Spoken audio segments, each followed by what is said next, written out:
I now move to the debate's 4-minute speeches, and I call Anne McLaughlin to be followed by Bill Butler.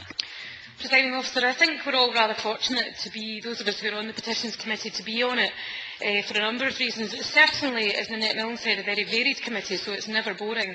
One minute we can be talking about tropical fish, the next we're talking about silicone breast implants. It's definitely the most public-facing committee. Our clerking team do a brilliant job in advising and supporting not just us, but the many members of the public that they deal with. And it's an innovative committee. What other committee has its own blog and is using Audioboo and podcasts? I want to look at an example of where a petition can lead, and it's a petition that's still ongoing at the moment. I want to focus on the petition on the availability of low-dose naltrexone on the NHS. The petition started out about the availability of that particular drug on the NHS, a drug that many patients and GPs report makes a significant difference to their autoimmune disorder. As the petition progressed, however, a wider issue emerged, and it was that of the difficulty in getting research done on medical treatments if it's not particularly profitable to the pharmaceutical companies. If it's not profitable, however, that surely means it's low cost to the NHS. So next week, on Tuesday, we will question the Chief Medical Officer as to why that is and how we can change it.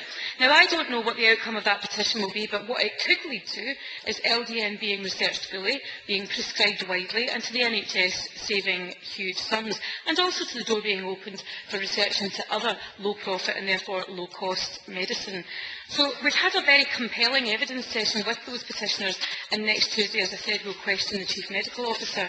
The petitioners will no doubt be there watching and listening, but that is all they can do, and I'd like to suggest something that a future Petitions Committee might want to consider.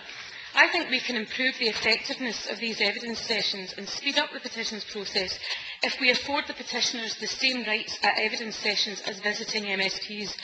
They do, of course, have the opportunity to submit a written response, but I often find myself frustrated, wishing to ask the petitioner for their views on what we're hearing as we're hearing it.